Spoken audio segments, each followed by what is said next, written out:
Let's move on now to the National Football League. We want to talk a little bit about NFL football. We ended up last week with what the NFL was billing as the Super Wild Card Weekend. For those of you who don't know, I think most of you do. Starting last season, 2020, the NFL expanded their playoffs to 7 teams instead of 6 from each conference. So the way it used to work previously is with 6 teams, your 1 and 2 seeds got a bye, and then your 3, 4, 5, and 6 teams played the first weekend. This, with 7 teams, only the number 1 seed gets the bye, and 2 through 7 play, and then the 3 winners of those games go on to meet up with the number 1 seed for the divisional weekend. So this year, in the NFC, for example, the Green Bay Packers were the number 1 seed, so they finished. They had a bye last week. The Buccaneers were the number 2 seed. They hosted the 7 seed Philadelphia Eagles. The Dallas Cowboys were the number 3 seed. They hosted the number 6 seed, the San Francisco 49ers. And then on the first Monday night playoff game in history, the number 4 seed Los Angeles Rams, winners of the West, hosted their division rivals, the Arizona Cardinals. So we'll talk about the NFC first. I think, Nathan, you and I talked a little bit about this after these games were over.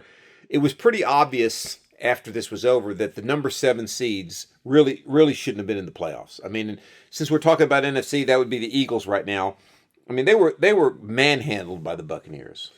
Yeah, that's the most ridiculous thing they've done in a while is to add the extra playoff team in each conference. But we know why they did it. Sure, extra money and all that stuff. Right. But yeah, the Eagles had no business being in there. And then the AFC, of course, the Steelers had no business really being in there. Right. I mean, I think you're going to be seeing more blowouts in the Super Wildcard round year after year as long as they continue to have this extra playoff team. I agree with you. There's a reason in the past that these teams have missed the playoffs because they're not that great. You know what I mean? It's just it's obvious that the more you go down the final standings and the more you add more teams, that you're going to get worse and worse competition. Right. So no, that's true. Yeah, I mean, I don't know the Eagles. Yeah, who do you think was a stronger team, really, the Eagles or the Steelers? It's hard to say. I'd probably say the Steelers only because I think they had better personnel, but that's just my opinion. Yeah. I mean, it certainly didn't look that way, but yeah, I don't know. I mean, I agree with you there. I think we all know why they went to 7 teams. They had a labor agreement that was coming up at the end of this year, but they solved it or settled it before the season started or right when the season started. And the way they were able to do that, the players, one of the big hangups over the bargaining agreement that they hammered out 10 years ago was the players wanted a bigger percentage of the pie. Well, the way they solved that problem is they just made the pie bigger, and they gave the players maybe a little bit more of a percentage, not as much as they wanted, but with a bigger pie, they're going to get more money. And the way you do that is add a 17th game, which they did this year, and then add another team to the playoffs, which they did in 2020. But it really does water down it waters it down. You and I and Joseph have had this discussion before. The NFL was kind of the last bastion of a professional league that had a true playoff. In other words, you had to really work to get to the playoffs. The NHL, the NBA, 8 teams get to the playoffs in each conference. I mean, that's almost the whole league. Yeah. So you really, and baseball's even gone that route now with all the wild card. Baseball used to be the best. Didn't they add a team too recently? They did. Within the last 10 years? Yeah, they did. They've got 3 wild card teams now and 3 division winners from each league, which I think is ridiculous. It's becoming more and more ridiculous. Listen, in baseball, I guess you could argue in baseball it's a little better because even if you're one of those wild card teams and you get through that 1-game playoff, you have a chance to beat another team because baseball is a different game. But football, I mean, if you're 8-8 or 8-9, whatever it is, 9-8, there's a reason why you are. Like Bill Parcells said, you are what your record says you are. So if the Buccaneers are 13-4 and the Eagles are 8-9 or 9-8, I mean, the Buccaneers are a better football team. That's all there is to it. And they showed that with a 31-15 win, which really was, I believe, 31-0 or 24-0 at one point, and the Eagles scored some garbage touchdowns at the end of the game. But anyway, that was that game. The Cowboys and the 49ers was actually the best NFC game of the weekend. The Cowboys were the third seed, winners of the Eastern Division, NFC East. The 49ers, which we talked about this early in the season, remember? Like through about week 3 or 4, we thought the NFC West, all three of those teams were going to make the playoffs, and that ended up happening. The 49ers might be one of the best teams out there. I mean, they finished strong with a big win over the Rams to get into the playoffs in week 18 of the season, their 17th game, coming back from a 17-0 deficit, and then have just kind of kept that momentum going here. They had a big lead over the Cowboys, 23-7, almost blew it. Cowboys had a chance to win the game late and they made way too many mistakes. The Cowboys, 14 penalties, couldn't run the ball for more than about 50 or 60 yards. Dak Prescott, who had thrown for a gazillion yards this year, could only manage about 230 yards passing. So pretty dismal performance by the Cowboys, but the 49ers looked to be pretty tough. Yeah, and the 49ers should have had it won on that. They had a 4th and inches. Right. And they jumped offside. Or they didn't have, the guy wasn't set. Wasn't set, right. They had to punt. And the Cowboys, everybody's talking about that last play where Dak Prescott runs up the middle and slides, and then, I see a lot of people talk about, like, you got to hand the ball to the ref. He handed it to his center and stuff. Which, okay, I can understand that, but I go back to, why are you running that play? Right. And I know the coach, I guess it was a designed QB run, It was, yeah. And the coach, you could tell he was really defensive in the post-game press conference. I think he said something like, there was enough time on the clock to get another playoff. Like, as if to imply, like, the whole debacle with the ref and stuff is what ruined him, right? Did he say something like that? That there was enough time for another play, he thought? Right. Which, you could tell he was defensive about, so he knew what I think he had done. And that was a ridiculous play call. Well, here's the ball thing is some of it, handing the ball to the ref, but it's just ridiculous that you run that play to begin with. Well, look at it this way. You had 14 seconds on the clock, okay? The 49ers, if you watched it, they were playing, they had the sidelines protected. They were rushing 4 guys. They had 2 guys on each sideline, okay? And then they had 3 guys deep on the end zone line, okay? So obviously they were not going to let you complete a pass to the outside, and they were trying not to let you throw it deep. They were going to give you the middle of the field, obviously, right? Because there was no timeouts. So I don't have as much of a problem with the call as I do with Dak Prescott. In other words, you have to realize, instead of running for 15 yards, run for 7 or 8. Get down. If you'd have done that, I think you would have had time to get up there and spike it and take one last shot at the end zone, number 1.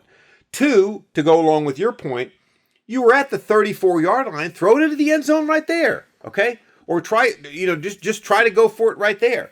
I mean, I know they wanted a few more yards, but come on, you can score from that distance just as easily as you can from 20. I think the coach addressed that too. Something like, you want to throw a Hail Mary from the 40-something, you want to something. I was like, come on. I mean, like you said, an extra 10, 15 yards is not going to make that big of a difference. No. And okay, yeah, I mentioned that too, I think, earlier. Or we talked about that earlier, that Prescott, he should have just ran. He should have just kept running until he couldn't run anymore. I mean, the defense would love that. Yeah, he might as well, yeah. He should have slid after. They should have told him, or he should have known in his head, okay, get 10 yards, slide, because that's all I have.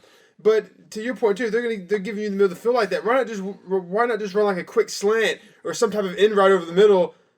That way you get about the same number of yards and it's quicker, right? And then you just spike it instead of having the QB run it. I don't know, it's just weird all around. Right. I don't understand it either. I mean, I don't understand it. I think the Cowboys are just and again, to go back to what we talked about before, you can't really blame the game on that last play as much as you can. No. The Cowboys played a poor game. 14 penalties. A couple turnovers. Dak Prescott threw a bad interception. The 49ers were up 16-7. He threw a bad interception. 49ers got it on the Cowboy 30 and scored. So there was a lot of things going in that game. But I still think the 49ers are a very physical football team. They have to go into Green Bay this week. It's going to be tough.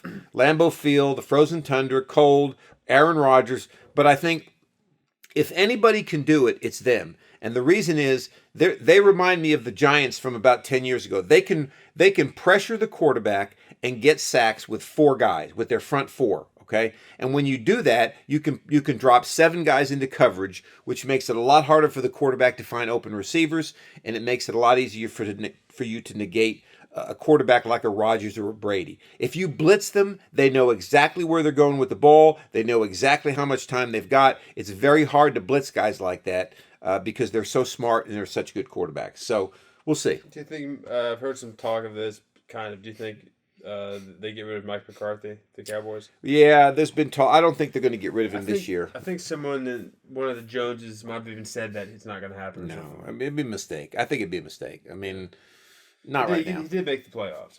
Yeah, I mean, if he goes 9-8 next year, or this happens again, maybe. But again, I don't think you can blame him right now. Now, the other NFC game, the Rams and the Cardinals on Monday night.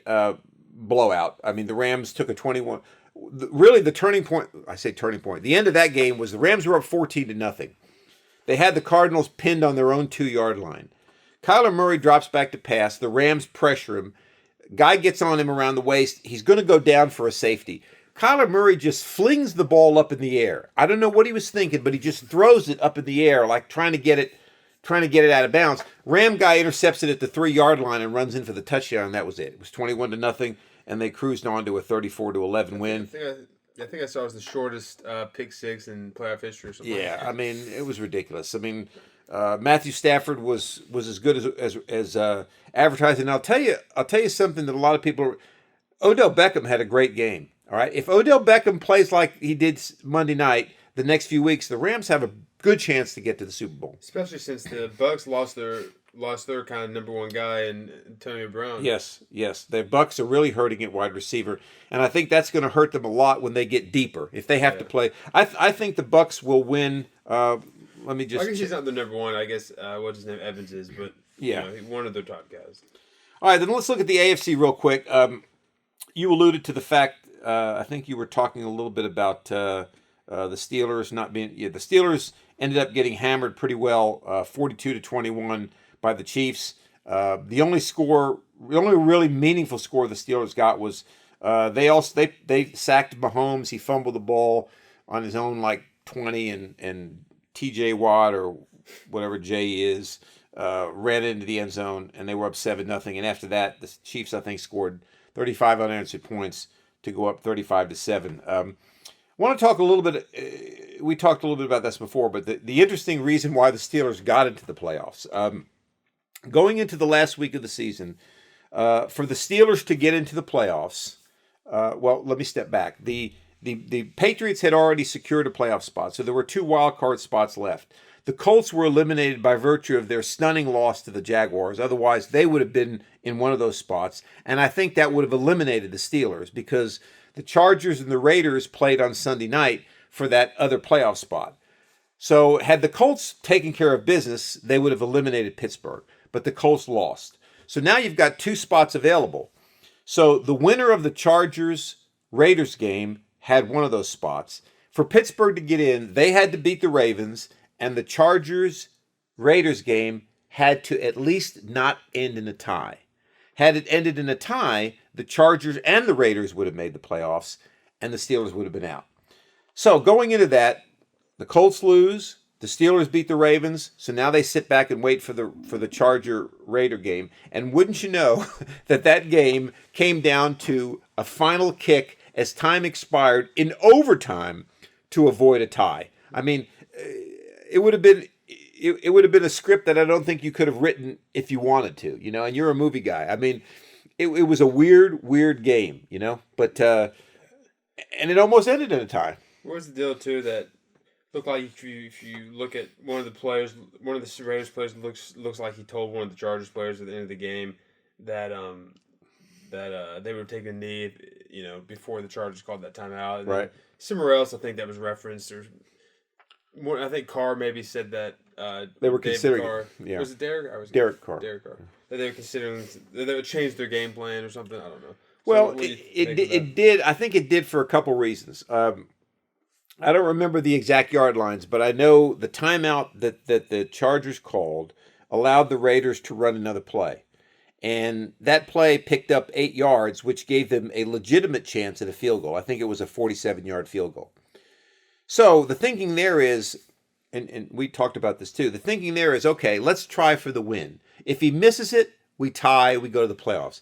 And being 47 yards, his leg was strong enough where if he missed it, it was going to be a miss that went out of the back of the end zone.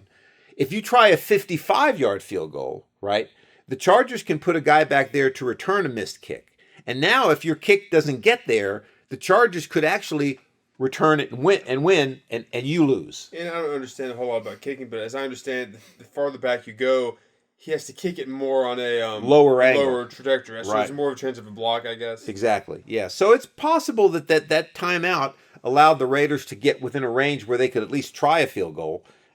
Whether they made it or not, they didn't care because they were going either way. So it was interesting, and the Steelers ended up getting the playoffs and getting hammered by the Chiefs, and then of course the Raiders, by virtue of that kick, made the playoffs as well.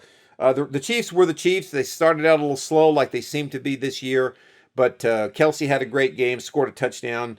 Mahomes was excellent as usual, and the Chiefs move on. The other game was the other blowout game was the Bills and the Patriots. That was a surprising game to me. You know, the Bills had lost to the Patriots in Buffalo late in the season when the Patriots only threw 3 passes and ran the ball for, I think, close to 300 yards. But the Bills' defense played phenomenal in that football game Saturday night. I mean, they just pounded the Patriots. I mean, it was 30-0 or 33-0 before the Patriots even kicked a field goal. And I think the Bills became the first team in some time that scored on all of their first half possessions. They didn't miss a beat. Playoffs, in the playoffs, yeah. They were good. I mean, their defense was awesome. Running game, Josh Allen running, throwing. I think if the Bills play like that, they're going to be hard to beat, as you go forward. And then the other game, the Raiders and the Bengals, was probably one of the better games of the day. The Bengals had the lead most of that game. The Raiders stayed close most of the game. The Bengals had a chance leading 26-19 to run out the clock. Couldn't do it. Had to kick it back to the Raiders. Raiders got it with about a minute. I want to say about a minute 40 left. Drove it all the way down. Ended up throwing an interception on 4th down at the goal line to end that football game and prevent the Raiders from a chance to tie it, which would have sent it to overtime. So